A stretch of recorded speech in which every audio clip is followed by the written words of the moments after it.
Welcome back to the FTL podcast, and this is a very, very special day. A very special day because I have somebody here sitting right next to me, and unbeknownst to him, peek behind the curtains we got going on here. I got my names for Ubie for today. I was worried that you weren't going to have them. Oh, you were worried. You know what? I had to think about these ahead of time. This is what I do. Here's a sneak peek. You can't see it. Oh, did I already say his name? Let me just introduce him properly. We have the one and only Heavy Metal Hammer, the steaming streamer of sound, Okay. and the King of Culvers. The King of one Culvers. and only Ubie. What's going on, Ubie? That's me. I'm guilty as charged. I am the Ubie. At least people say that I am. But yeah, it's great to actively be here, to actually physically be in the same space and enjoy something that we don't get enough of in the community. Right. I mean, one of the best things, period, about guitar is collaboration and actually being around people. And we can do collaboration, Vanilla Thunder for sure. We can do collaboration across the internet, but there's something magical about being physically in the same room and either creating content like we're doing here or creating music and that sort of thing. Absolutely. I mean, just to give everybody some background here, Ubie lives in mid-Iowa, Des Moines, right? Dead center of Iowa, yes. Dead center, Des Moines, Iowa. And I live in South Kansas City, so it's about a 3.5 hour drive, somewhere in between. Maybe that extra 30, 40 minutes. Once you get to Kansas City, you have to drive further south. But he made it here, all for the love of Culvers, right? Yeah, Culvers. That's exactly where we're going. Because they don't have any Culvers in Iowa. They have none of them in Iowa. But yeah, it's wonderful. Brandy is right over here. Keeping the dog quiet. She's keeping the dog quiet. My dog is in here. My wife is in our bedroom sleeping because she's a nurse and she works overnight, and there's time to recover.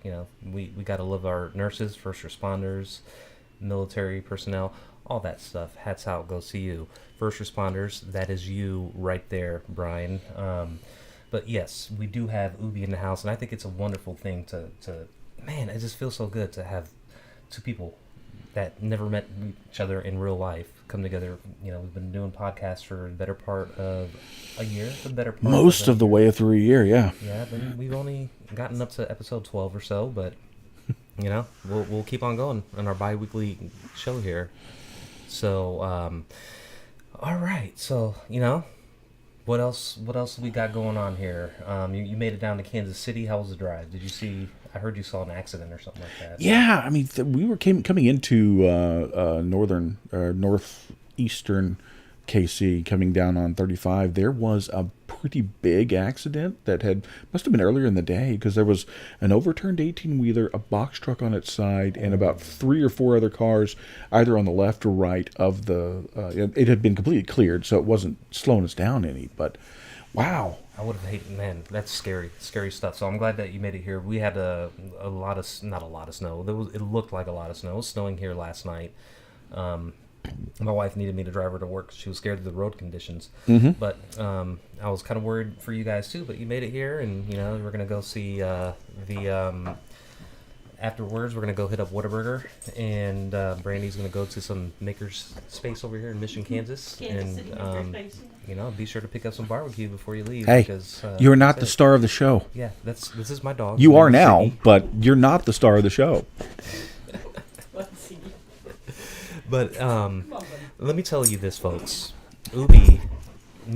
Brian is talking about never meet your heroes in real life. Ubie is way taller. I'm much bigger than I appear on screen. He is way taller than I expected. And I'm like looking up at him. I was like, hey, what's going on, Ubie? What's going on? But yeah, we're here today. We're here to talk about guitars. So let's go ahead and do that. Clap. There you go. So Brandy's over here wrangling the puppy. So that was your one. Puppies. I kind of feel like having dogs on your channel probably increases the likelihood of people watching videos. Animals will get you views like crazy. I mean, that's 6'6" close, Jeremy. 6'2", 6. I'm between 6'2" and 6'4", depending on which convenience store I'm walking out of. Which convenience store? Is there a difference between like a Bucky's and a Quick Trip? Yeah, so it's those those markers they have Yeah. on the door so Yeah. that you can tell. People don't ever hang them at the right spot, so it can drift a couple of inches here and there. Oh man. So yeah, let's just acknowledge some people before we get to the topic of the day here. We have Time Surfing Alien, Jeremy from Strings and Pucks, Brian from SFT, the OG Brian, Chris Nelson, CD Nelson, Ted is here on the chat. So is Sean McCartney, not to be confused with other very famous McCartneys. Sean is the most famous McCartney.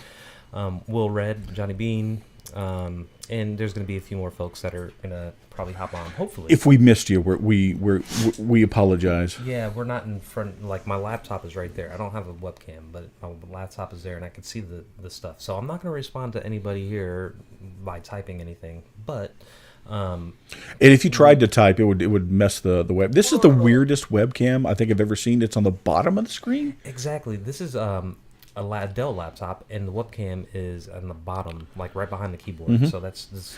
I'll bring my actual webcam next time, and then we'll put it up. Because right now we've got the low angle shot, so we both look huge. I mean, we're right? giants in this industry. We are giants in this industry. We're the biggest podcasting giants in this. I need that set up so I can look larger. So she could. Brandy's funny because I'm vertically challenged. she Ubie is really tall, and Brandy is Not. okay. But I do want to take some time here to talk about guitars. Yes. So something with the new year, we have NAMM that came up. I'm not sure if this came out at NAMM, but I got an email over the weekend that Martin Guitar was going to announce a new, update on something, right? So last year we had what they call, then Martin has the stupidest names for their guitar, new lines of guitars. I think in 2018 or something, they called it the refreshed, I forget. Basically either refreshed or re-something or another, and you can't tell the difference what they are. But basically, the big update last year for 2025 for their D28s, which is their most popular brand, was if you're familiar with Martin guitars, the D28s have traditionally, since post-war, straight bracing Right. on the guitars. And this is where, Jeremy, I want to hear your input on here too, because I know you're an acoustic guitar lover like me. So to kind of put things into perspective here, people are pre-war Martins are highly sought after, and the reason being the quality and the way they were made. So if you got a D28 pre-war Martin, chances are that Martin was made out of Brazilian rosewood, and we can't do that anymore. It's why we have East Indian rosewood and things like that. Right. And the bracing was scalloped bracing. And that was, not their top of the line guitar. Top of the line guitar has always been a D45, but they were scallop bracing. And what exactly does scallop bracing do to your acoustic guitar? Overtones. It's all about overtones when it comes to that kind of deal there. And if you're familiar, are you familiar with overtones? Yeah, I mean, I understand the concept. I couldn't tell you what they sound like or not, but I understand the what they're talking about. Right. So the overtone deal, so scallop bracing versus straight bracing, which they would have on their cheaper guitars, it allows more resonance and more, overtones, is for lack of a better term. But Right. basically, it'll, in theory, make you sound better acoustically if you're playing by yourself, but in a live band type of setting here, if you're wanting to play an acoustic guitar in a mix, it might clash a little bit. But a lot of people pick up a HD28, which has the scallop bracing in it, and love the way it sounds out of the store right off the bat, because it automatically sounds like, when they talk about acoustic guitars opening up, that is the concept. It sounds opened up right away. Right. Now, since the post-war, and this is, I'm sorry, if you don't like acoustic guitars or Martin guitars, this is kind of a brief history, but post-war Martin D28s, which this is why I want to talk about D28s and the D18s, they stopped making the scallop bracing on the D28s. They went to straight bracing. Gives a tighter sound. Right. Right? So, when I bought my D28, let me back up first. When I got my D28, I wanted the 2025 refreshed model because that was basically a D28 with scallop bracing. What did that do to the HD28? Because what the HD28 was a D28, but with scallop bracing, and it was $200 more. Mm-hmm. Now, as of last year, all the D28s have scallop bracing. So, like it or not, you only have one choice if you want to get a new Martin D28. Sounds like a lot of word salad and things like that, but I'm getting to a thing here. Now, in the pursuit of hitting that kind of mid-range market, Martin has introduced lower-end made in Mexico Road Series guitars that really do compete with their more expensive modern guitars here. In the past, the made in Mexico guitars would have laminate back and sides, but a solid top. Right. And I think Brian from Searching for Tone could attest, because of the guitar quackery guy showed a picture of one of the Martin guitars just completely messed up, right? They weren't really good guitars, but now what they're doing, and they've been doing it for a little bit, is all solid wood guitars made in Mexico at a cheaper price point.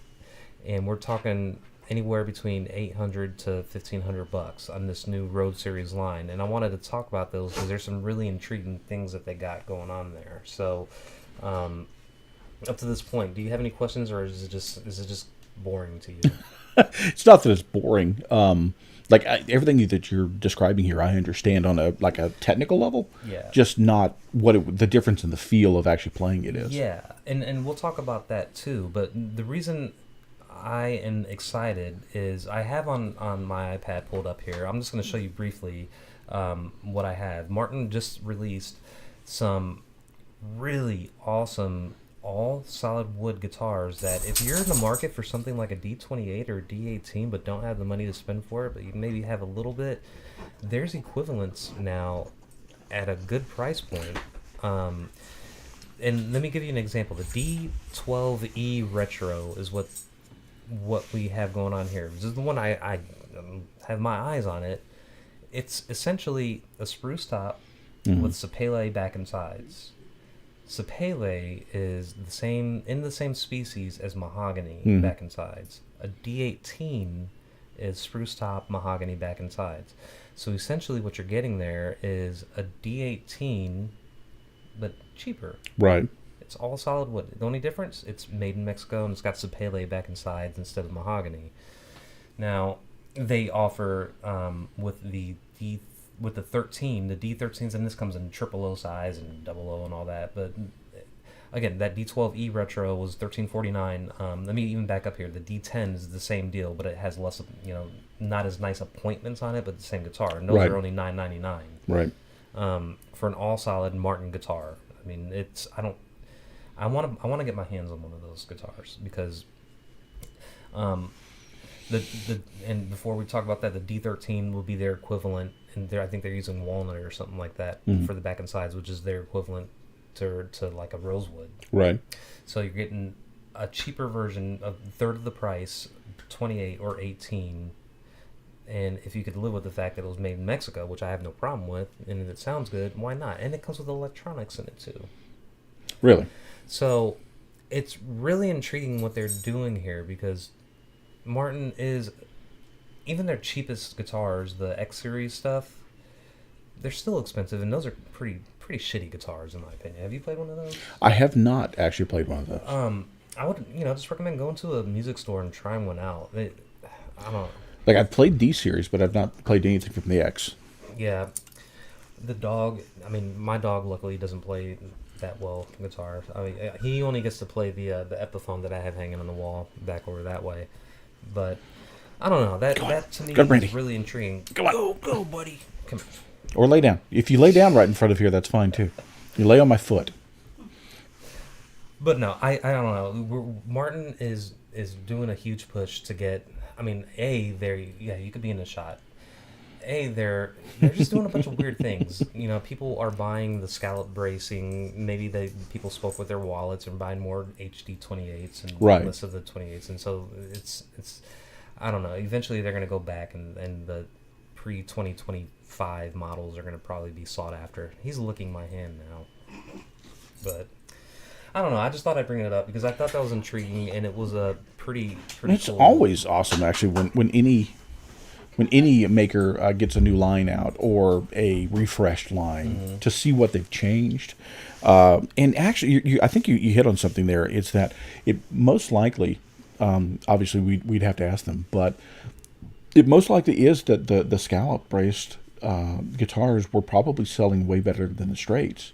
And that's why when they did the refresh here, that it's all scallop because it Right. just wasn't worth it for them to do a second run. Yeah.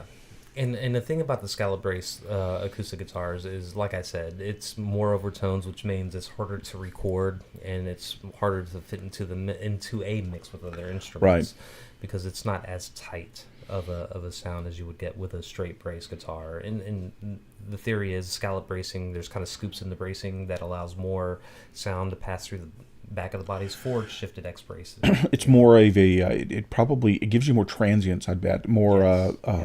harmonics that come from when you play it. Exactly, which is really, really nice when you're playing a solo type of deal here. But I don't know. I mean, this whole this whole new line has got me, super intrigued here. So, but we do have some comments here on the fan. I think Chris Nelson said that the fan against that background. Listen, it does look psychedelic. But this is an office upstairs, and it does get a little warm here with computers and all this stuff. So we had to have the ceiling fan on here. I mean, what did I say in my thing here? The sweaty streamer sounds. Is that what I said? Something like that. Steaming. The steaming streamer sounds. But I don't know, man. I just think that's pretty cool here. So, but when I handed you that guitar, the Martin, what were your first impressions of that? So yeah, the playability on it, like for example, my acoustic is a very cheap Kona. And then there's nothing wrong with it. I love that Kona, and it's a thin body, so it's very super comfortable to play. Yeah. And it was a guitar I had for forever, and it's the first acoustic electric I had. And so there's lots of positives, a lot of negatives on that guitar too. It's $190, acoustic. But what I could tell from the moment I started playing the Martin that you just handed to me was how effortlessly it was playing, and that goes back to what we were talking about with, does a more expensive guitar make you a better player or not? And one of my key takeaway is when the instrument works with you instead of fighting against you, it will make you sound a lot better. And just by simply picking up and strumming, I'm not really a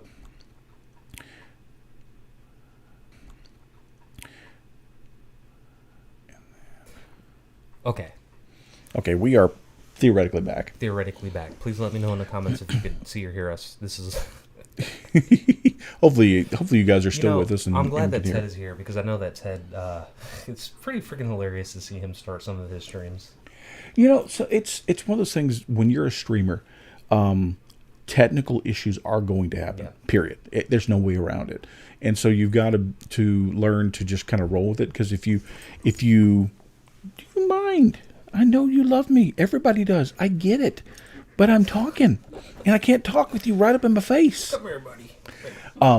It's if you panic while you're having technical issues while streaming, it's just going to make it worse. Now, having said that, a worse stream is not necessarily a bad stream, because that's content, but it's not the content you want to get known for. And it's actually very similar to like when I was in radio. There are always going to be times where anything that you're trying to do doesn't happen. Yeah.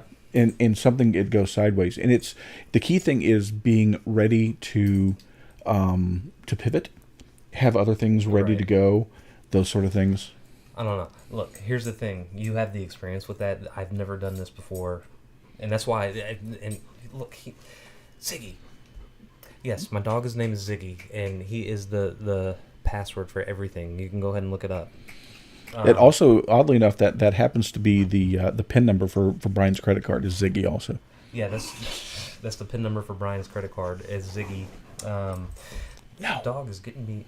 See, here's the thing. With this animal, doesn't want to be alone, and whatever. But yeah, the whole pivoting thing. That's why he's done with Brandy. So I've outlived my usefulness. That's why I had Ubie on the podcast for the first. I was like, I have no clue what I'm doing, and I need some kind of co-host or something like that.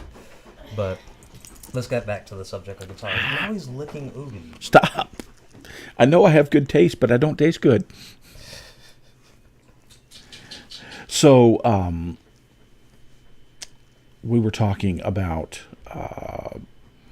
the differences between playing a lesser quality or a lesser price guitar versus a good one, and you handed me your pride and joy and your baby, and I could tell the moment I started playing it the difference in the quality, because I never really, once I got the Kona dialed in to where I wanted it, where actually getting the action down where I wanted, and fixing some of the electronics issues, I never had a problem playing it because it had stopped fighting me.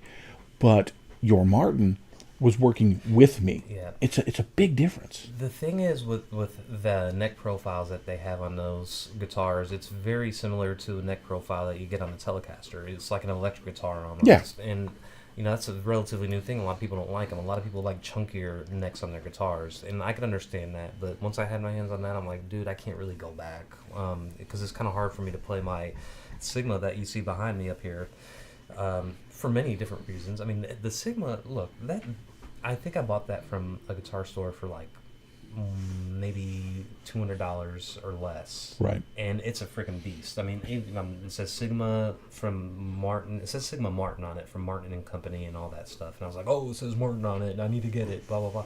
But it's a Canon. It's a Canon of guitar, laminate back and sides. I mean, it's equivalent to like a D18, except for, like I said, laminate back and sides, but with the spruce top. But when you're talking about the guitar fighting with you, that's exactly what it was doing to me. That's what all my acoustic guitars were doing with me, was fighting with me to, especially when you approach or pass the 5th fret and get close to the 12th fret. It's like, barring any chord on that, it's not easy. It's not fun. And you think, here's the ramifications of that. If you can't do what you want to do on a guitar, you tend to think it's your playing rather than maybe the guitar is the problem. Yeah. And so there's a lot of self-doubt. I'm like, why am I watching this guy play this on whatever video or some television show? I'm trying it really hard. I can't do it. Maybe I'm just bad. Maybe it's just the freaking guitar. And usually it's a combination of all that. It's because... well, combination of being bad. Well, but think about it. If your skill level is not absolutely impeccable, like if your fretting is not 100% on, if you can't bar with the even pressure without causing intonation issues and those sort of things, a better guitar that where the fretboard plays a little better, some of those issues go away. Right. Whereas if you have a guitar that isn't as good, like the fretboard is not, maybe the frets are a little smaller, maybe you have some uneven, maybe a little buzz here and there, maybe you have some intonation issues and those sort of things. If you can get around that by being very precise and making it sound good that way. Yeah. But when you have a guitar that is that, for lack of a term, for buttery smooth, you can miss a note here or there, and it doesn't ring out as bad. Yeah, I mean, and look, all of the above. Having to fight a guitar, there's nothing worse than that. And I think that's what kind of draws a lot of people, or pulls a lot of people away from playing a guitar, because a lot of people get their first guitar, and it's usually a super cheap guitar, and it sucks to play. And they're like, why even bother with it, and all that. That's why, that's why I would personally, we can get off the subject of acoustics, because, the acoustics are different, but electrics, I would recommend a Tees. I mean, those things come... Look, I got one, and it came... They're not expensive. Awesome bang for your buck. They get set up before they sent out to you. I mean, we got our buddy BBM. Hopefully he'll watch if he's not on the stream. Sets those guitars up sometimes, along with the guys there. And I was freaking amazed when I got that SVHE at how well it plays. I mean, I'm sure that you probably think the same. I mean... Well, I mean, I play one on live on stream often, so yeah. I mean, do you have a preference? Do you like that one or the Reaper? So it really depends. The Reaper, I love the scale length on the Reaper because it is the Gibson scale length. I mean, it's designed to be. Sean designed it to be as he said, he wanted to fix everything that was wrong with the Les Paul, and that was his goal when he designed the Reaper. But the Reaper set up like it is, I can probably lower its action, but I don't think I really want to. But it has a slightly higher action that I like. Let's take these as an example. Grab that. So we were talking about scale lengths before we got on the show, and I told Ubie that I'm not a huge fan. This is the Diamond Monarch that I won from Fret Knot, and I wanted some kind of guitar with humbuckers in it. This came right off the way. I think these are they're Seymour Duncan. Oh gosh, I forget what exactly they are, but they're freaking awesome pickups. I'm not a huge fan of the scale length of Les Paul or Gibson or anything like that. And I want, because we had a really good conversation, I want you to talk about it more. But the reason being for me is because I just don't have experience with it. This is my first guitar, right? And this is what I learned on, and this is where I feel comfortable at home. Is a Fender scale length, and when I picked this guy up, it takes some learning. It takes some getting used to. I mean, right off the bat, that guy there, if you want to swap out and touch that, this one probably feels, they just kissed each other. They sure did. Right off the bat, that probably feels more at home to you. So the big difference for me on it, especially this is one of the things that we're talking about, the Gibson scale length being a little bit shorter, the strings are actually a touch looser than the Fender scale length. And so a lot of people say that these are overbending. They're really expressive, but it's so easy to overbend. Whereas on the Fender actually kind of fights you a little bit. It's much harder to bend, but that also means when you're barring something on the Fender, it's harder to overpress. It's harder to get that intonation off because you're fretting it too hard. Yeah, I think. Well, until you play Telecaster is all I'm going to say, because it's really easy to overbend on a Telecaster. Yeah. And I think I told Brant this a long time ago when he got his first one. I was like, welcome to the world of Telecasters. You're going to sound like shit. Because everybody does. You have to know the beast before you can tame the beast. Well, and the fun, so the fun part with the SBHE that I have, it's got 9s on it. All my other guitars have 10s. So not only is it bendier, but then it's also got lighter gauge strings, so it's extra bendier. So you just gotta have a feather touch. When I was first using it, touch-wise, I was fine, because I had actually gotten back into playing that a little better. But man, if I played anything with any bend or whatever, I was overbending like crazy, and it was like, whoa, okay, that's way more bend than I was expecting. We'll keep the dog away with the guitars. Go. He doesn't care. No, he doesn't care. He lives in a house that has guitars playing all the time. But what was I about to say? Brandy just left with the doggy. But she did the smart thing. Yeah, that was a smart thing. She's way smarter than I am. I'm just gonna flat out say it. Let's just. She'll rewatch it. My wife is way smarter than I am. Hi, honey. But I did notice that the what do you call it? The distance between the strings, there's more of a gap than on this. What is that called? Well, you're talking about the width of basically neck width. So the width on that is way thicker than what this is. Yeah, that's more important on the neck width rather than scale length. Determines that how far the strings are from each other. I think how far the strings are from each other. I think that's my biggest knocking point, because it's hard for me to adjust between those two. Like the scale length is one thing, especially if you're used to ones that have strings that are way close together, or the other way around, like if they're really far apart. I don't know, like that, and that's another thing you'd asked about, whether do I like the Reaper better or do I like the Tees guitars that I have better.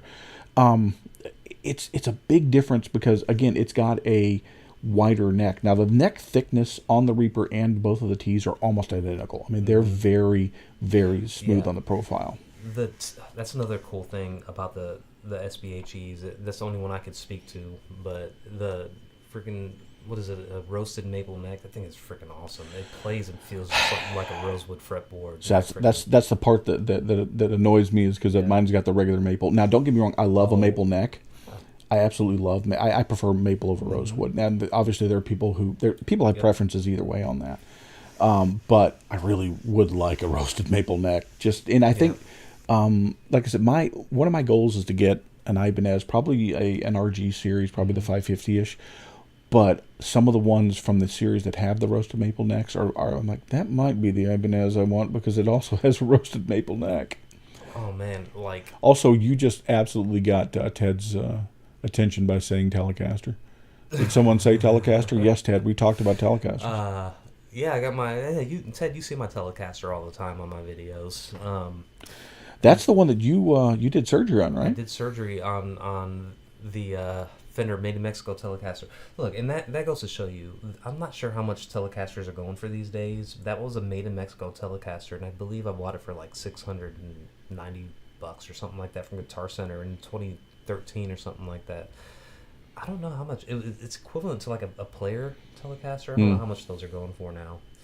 I do remember mid-6, mid-7, I think. Oh, so they really didn't go up too much in price, but this was my guitar, this Stratocaster, when I was playing. Ted says 8. So mid-7, 8, somewhere in the neighborhood. I think when I got mine, it was like about $700, and this was at Guitar Center. I put it on Guitar Center credit card, and I made sure I paid that one off quick. I mean, I wish I would have met Brian before I, bought it, so I could have gotten his credit card. But this was a long time ago. But the surgery I did, I took the pickups out of that guy and put La Brea pickups, Seymour Duncan La Brea. I don't really identify as a fan of country music, especially modern country music, but Brad Paisley is freaking badass when it comes to country music and playing guitar. I just in guitar in general, not even country guitar. The guy is awesome, and I'm like, there's this guy on YouTube that has his channel. It's Brad Paisley's guitar tech or his roadie. They're friends basically. His name is Zach, and he has a channel called Ask Zach. I would highly recommend watching that guy's channel. He's best buds with Brad Paisley, and they talk about all things guitar on his channel, and the guy could play guitar really well, and he sold me on the La Brea pickup, so I'm glad that I got him because I wasn't a huge fan of there's nothing wrong with ceramic pickups. I have no qualms with them, but I needed something with a little more what does an Alnico give you that a ceramic doesn't? This is something I don't know. So, from what I've been told, and I actually do have a couple of ceramic versus Alnico. The Alnico is a little bit more aggressive and a little more articulate, and a little more not sharp in the tonal sense, but more defined. Whereas the ceramics are usually considered a bit more smooth, more buttery, more mellow. Some people might even say. Yeah, I don't know. I mean, when I think of ceramic, I think of like kitchenware. Is it the same thing?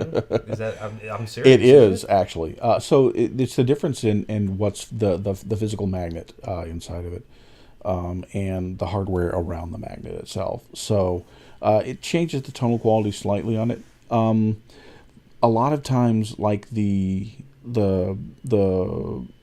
Seymour Duncan Black Winter I have and the ST1 that I play, it's a ceramic pickup, whereas the pickup in the Reaper are Alnico. Okay, so I mean, I always, and this is just me being ignorant to all this stuff. I mean, and Ted, you said great channel. Are you referring to Zach's channel? I would assume that's what he was talking about. Hopefully. I'm glad that I'm not the only one that watches his channel. But I just assumed that ceramic pickups were what they put on cheaper guitars because it's cheaper to make. I don't know, though. I just play them. I don't do the tech stuff. Depends on the quality, really. It's just like the Alnico. I mean, you can get high quality and crap quality Alnico. And that's the other weird thing about the Alnico. They have different... those different numbers, they actually have different, sound profiles on them. Yeah, I think so. On this Fender Stratocaster, I didn't do the and this one's been talked to death, but I didn't do the any modifications myself on this guy, but I paid for the modifications back when I was in college. But the pickups in here, I think Alnico 4s, they're Fender Custom Shop 69 pickups. I went in as a 18 or 19-year-old in college in University of Missouri. I went to the guy and I was like, I want to sound like Jimi Hendrix, and I handed him the Strat, and he was like, you need these. I was like, 69 Fender single coil pickups. I was like, sign me up. I think they were $200. I don't know. I used to work at Sears. Just imagine how much I had to save. Oh, sure. That's month's wages. Yeah, but I was kind of crazy back then. But yeah, after rent, I was responsible. And, again, I wish I would have known Brian when I was in college. 'Cause I would've but and then the Brea pickups that are on my Telecaster, I assume they're some kind of Alnicos, but these things are freaking amazing, is what I'm trying to get to. The interesting thing about single coil Stratocaster pickups, they're all the same. Pretty much. All three pickups are the same. Yeah. And it doesn't matter what order you wire them in. I didn't know that. All the poles are, those magnets, are they called poles? The little the pips that are sticking up out of it, those are poles, yeah. Pips or poles? They're called poles. Okay. And actually, there might be, just be careful that those are magnets, and if you use steel wool on your guitar, it'll go on the pip. Yeah, tape around that if you're going to use steel wool on your frets. Yeah, it's brought to you by Ted. Tape. Ted talks tape. Ted, I believe Ted actually, the reality, and I'm laying this out there, I think Ted actually has stock in 3M, and so because of that, he really pushes that blue tape hard.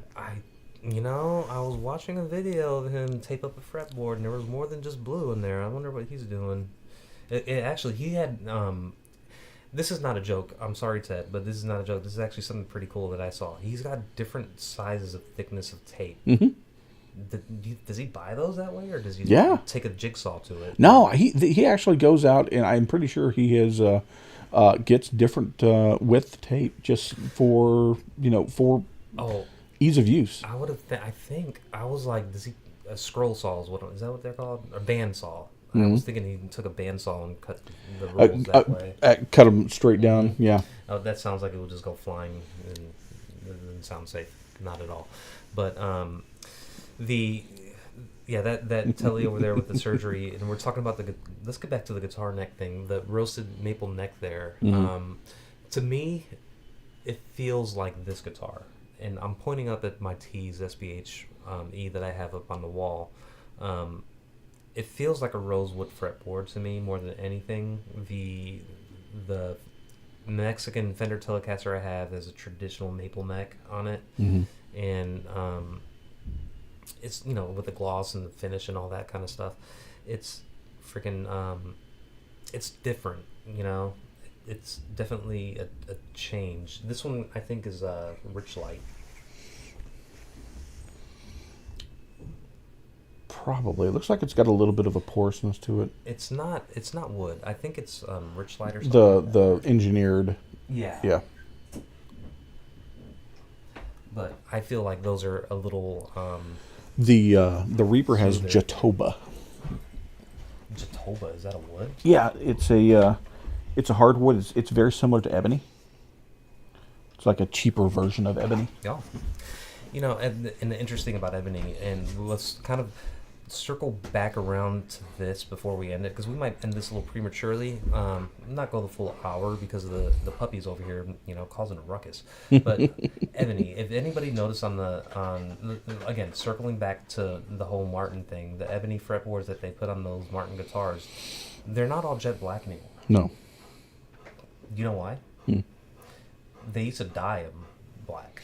So they were cheating then to get it a consistent color. Unless you were probably buying like a D45 and they handpicked those fretboards for the finest pieces. Right. They were just dyeing all of them. Yeah, that actually affects the price on ebony, because It's just like a gem quality. Like a really clear, beautiful color of a gem is worth more than a one that's like if you get like a sapphire, like the deep blue sapphire is worth more than a lighter blue sapphire. And I've seen you're 100%.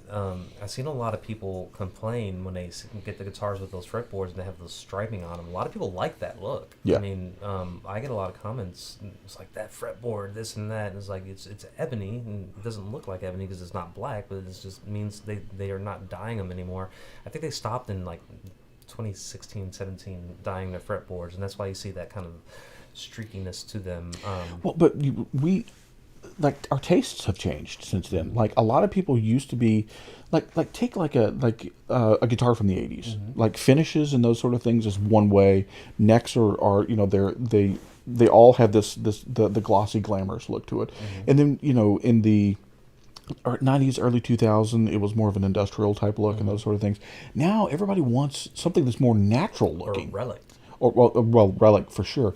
But like wood grains are huge now, especially like for necks. So like burl is another thing that people absolutely love to see in there. That the weird patterns and shapes and those sort of things. And so it's kind of like on those what's in vogue type things. And obviously the guitar makers love it, especially for them, because that costs them extra, not a lot of extra money, but it was extra time, extra steps to do that, so that they got that even look. Now they're like, oh well, people like individual stuff. Exactly. They like personal, or not really personalized, but unique. Yeah, no, I agree with you there, and that same thing can be applied to furniture. I was kind of thinking one way that you were going, but we're kind of separated. But the whole relicking thing is fairly new. I think it is, and it's not just in guitars. You buy furniture, and people go for the distressed look. The distressed, which really makes it's hilarious when you buy jeans with holes in them these days. And even we say distressed. What else? What's another thing? Not the dog. I wanted this dog to come pre. I don't know. I wanted him to come older so he wasn't as hyper and energetic, because he's 4 and aged. He like a well-fine wine. He's 4 years old and he jumps on everybody, wants belly rubs. Yes, you have all of the energy. Like a puppy. If I could bottle your energy, I would make so much money. The good thing about this dog, and I think before we get to our shills, the good thing about him is he loves listening to me play guitar. And when I bring out my guitar and sit out in the living room or something, he just sits right at my feet, and that's like perfect. I freaking love it. It's got a lot in common with Chris's bunny. Yep. So let's go ahead and start wrapping things up here. We know what you're up to here, and you got streams every single day of your life. The sooner we get out of here, the sooner I get Whataburger, so I got no problem finishing it up early. Let's finish up early and go to Whataburger. Yeah, so obviously the normal things. Monday at 8 p.m. Is the big 2-hour music stream. Tuesday at 7 p.m. is the Tech Talk right before TED. It's really more TED's pre-stream, but I try to have everybody walk away knowing less than they did before. Less. No, and actually, Ubie helped me out a lot, Ubie, with the whole plug-in for the drums and all that yes. stuff. Like, drums have always been a mystifying thing to me. I don't know how to play drums. I mean, Ubie actually helped me out a little bit with fills and all that kind of stuff, fills within the drum track. I know Sean McCartney could attest to that, because I was listening to his Only Frets podcast, and he said that one of the biggest things holding him back was figuring out drums and bass tracks. He's found his own way around doing all that, and a lot of it with some assisted tools, but whatever gets you there, because in the end, it's all about making music. That's the whole goal of this whole thing. Whoa. All right, we're probably clipping out now. Ziggy. But yeah, so as far as me, I just have a video out tomorrow. It's a premiere, and it's over double drop D tuning, which is a cool thing that I've never heard about that before. Have you? Well, I was going to ask you what it is, but I think instead I'll just wait and see your video since you're explaining it in it. So okay, well, you'll catch it in the video tomorrow. Double drop D. So be sure to tune into that. Outside of that, the regular folks, we got. Like we mentioned, Ted, he has the Tuesday, and then Brian has Wednesday. Hopefully he'll be back. He missed last week, so we wish him well. And anybody else, throw it in the chat. And with that, I hope you have a wonderful day, and thank you for joining us.